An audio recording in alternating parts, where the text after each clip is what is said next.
Hello my dear students, I hope all of you are fit and fine and doing your study very well at your home. Dear students, in our previous video we have already discussed about family, and family means family is a group of people who are related to each other and live together. And families are two types. First is small family or nuclear family, and second is joint family or a big family. Dear students, do you remember, क्या आपको पता है in which type of family do you live? आप किस तरह की family में रहते हो, न्यूक्लियर फैमिली में या ज्वाइंट फैमिली में? ओके, नेक्स्ट है how many members are there in your family, और आपकी फैमिली में कितने मेंबर्स हैं? Third, how many siblings do you have? Siblings में होता है आपके भाई बहन, तो आपके कितने भाई या बहन हैं? And today we will learn about types of families, family relations, hereditary features, family values and systems get together in families. Okay, a family is a group of people who are related to each other and live together. family क्या होती है? लोगों का एक ऐसा group होता है जो एक दूसरे से रिलेटेड होता है, संबंधित होता है, उसी को हम और एक साथ मिलकर रहता है, उसी को हम क्या कहते हैं? फैमिली कहते हैं. And a family provide security to all the family members. और जो फैमिली होती है ना, फैमिली मेंबर्स जो होते हैं उन सबको क्या देती है? सिक्योरिटी, सुरक्षा देती है. जब आप अपनी फैमिली में रहते हो ना तो सिक्योर फील करते हो, सेफ फील करते हो. All family members take care of each other. परिवार के जो भी लोग होते हैं वो एक दूसरे की देखभाल करते हैं, लव ईच अदर, एक दूसरे से प्यार करते हैं, एंड हैव फन टुगेदर, और एक साथ मिलके बहुत सारी मौज मस्ती करते हैं. टाइप्स ऑफ जो फैमिली होती है ना, फैमिली क्या होती है? अब फैमिली में भी न्यूक्लियर और ज्वाइंट फैमिली, या तो ज्वाइंट न्यूक्लियर भी हो सकती है और ज्वाइंट भी हो सकती है. और nuclear family is a small family. Nuclear family जो होती है स्मॉल फैमिली होती है. That consist of parents and 1 or 2 children. जिसमें कौन कौन होता है? पेरेंट्स होते हैं, यानी मदर फादर होंगे और उनके 2 बच्चे होंगे. तो स्टूडेंट्स, हम अगर कहना चाहें तो हम कह सकते हैं a family in which father, mother and their children, 1 or 2 children are live together is also known as a nuclear family और a small family. And a family is the smallest unit of the society. क्या आपको पता है कि family जो होती है वो सोसाइटी की स्मॉलेस्ट यूनिट है? जैसे आप लोगों से मिलकर फैमिली बनी है ना, परिवार के मेंबर्स से मिलकर आप लोग एक एक यूनिट है, ठीक है? यानी फादर, मदर, ब्रदर, सिस्टर, ये एक यूनिट है. इन एक एक यूनिट से मिलकर ये फैमिली बनी है, और इसी फैमिली से मिलकर हमारी सोसाइटी बनती है, यानी हमारा समाज बनता है. Okay students, some nuclear families have a single parents. कुछ न्यूक्लियर फैमिली ऐसी होती है जिसमें सिंगल पेरेंट्स होते हैं, या तो केवल मदर होते हैं या केवल फादर होते हैं, एंड चिल्ड्रन, या उनके बच्चे होते हैं. यानी कुछ न्यूक्लियर फैमिली ऐसी होती है जिसमें केवल फादर या मदर होते हैं और उनके बच्चे होते हैं, और कुछ न्यूक्लियर फैमिली ऐसी होती है जिसमें फादर, मदर और उनके 1 or 2 चिल्ड्रन होते हैं. A joint family is a large family. Joint का मतलब होता है सब लोग मिलकर एक साथ रहना. लार्ज मीन्स होता है बड़ा. It consist of grand father. इसमें कौन कौन शामिल होता है? ग्रैंड फादर होते हैं, ग्रैंड मदर होती हैं, फादर है, mother, brother, sister, uncles, aunts and cousins. Cousins means आपके चचेरे भाई बहन. ये सारे लोग मिलकर जिस घर में रहते हैं उसी को हम क्या कहते हैं? वही फैमिली हमारी क्या कहलाती है? ज्वाइंट फैमिली होती है. And they are live in the same house. और ये सब लोग मिलकर एक ही घर में रहते हैं. In this picture you can see that here grandparents, uncle, auntie and father, mother and your cousins, ये सारे सब लोग मिलकर एक साथ हैं, तो ये क्या कहलाते हैं? ये ज्वाइंट फैमिली कहलाती है. यानी यहाँ पर ये सारे लोग मिलकर एक साथ रहते हैं. अब है फैमिली रिलेशंस. यानी फैमिली में किस किस तरह के रिलेशंस होते हैं? तो all the members of a family are related to each other. परिवार में रहने वाले जितने भी लोग हैं वो एक दूसरे से रिलेटेड होते हैं. कैसे रिलेटेड होते हैं?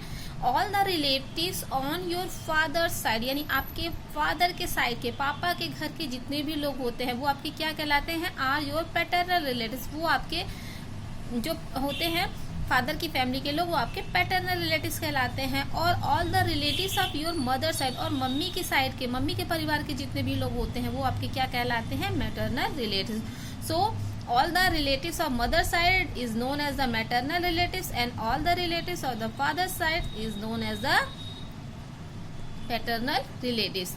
Parents क्या होते हैं? One's father and mother are called parents, यानी किसी के भी जो मम्मी और पापा होते हैं वही उनके क्या कहलाते हैं? पेरेंट्स कहलाते हैं. And parents look after their children. और जो पेरेंट्स होते हो ना, चाहे फादर हो या मदर हो, ये सब क्या करते हैं? अपने बच्चों की देखभाल करते हैं. अब आता है कि ग्रैंडफादर किसको कहते हैं? तो father's father is called paternal grandfather, यानी पापा के जो पापा यानी आपके जो फादर है ना, उनके भी जो फादर है वो आपके क्या कहलाते हैं? पैटर्नल ग्रैंडफादर कहलाते हैं. And mother's father is called the maternal grandfather. और जो मम्मी के पापा हैं आपके, वो आपके क्या कहलाते हैं? Maternal grandfather. So students, father's father is called paternal grandfather and mother's father is called maternal grandfather. Same here, grandmother किसको कहते हैं? तो father's mother is called the paternal grandmother and mother's mother is called the maternal grandmother. यानी दादा किसको कहेंगे? जो पापा के पापा हैं उनको कहेंगे. और नाना किसको कहेंगे? जो मदर्स के फादर हैं उनको, यानी मैटरनल ग्रैंडफादर वो आपके हो गए. और इसी तरह से जो आपकी दादी होती हैं उनको आप पैटर्नल ग्रैंड मदर कहते हैं और जो आपकी नानी होंगी उनको आप मैटरनल ग्रैंड मदर कहेंगे.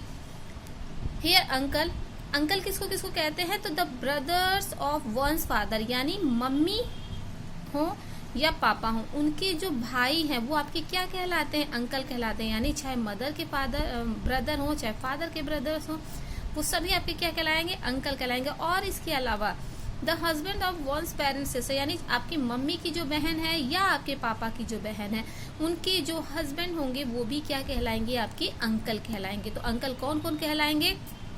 मम्मी पापा के जो भाई हैं वो आपके अंकल कहलाएंगे. और मम्मी और मदर एंड फादर की जो आपकी क्या कहते हैं? सिस्टर है, उनके जो हस्बैंड हैं वो भी आपकी क्या कहलाएंगे? अंकल ही कहलाएंगे. नेक्स्ट जो होता है उसको हम कहते हैं आंट्स. आंट्स किसको कहते हैं? The sisters of one's parents are called aunts. यानी जो सिस्टर हैं, चाहे वो आपके मदर की हों चाहे आपके फादर की हों, वो आपकी क्या कहलाती है? आंट्स कहलाती हैं. And the wives of one's parents brother are also called aunts. इसके अलावा जो आपके मम्मी या पापा के जो भाई हैं उनकी जो वाइफ्स हैं यानी उनकी जो बीवियां हैं वो भी क्या कहलाती हैं? आंट कहलाती हैं. यानी अंकल किसको कहेंगे? मम्मी और पापा के भाइयों को आप अंकल कहेंगे.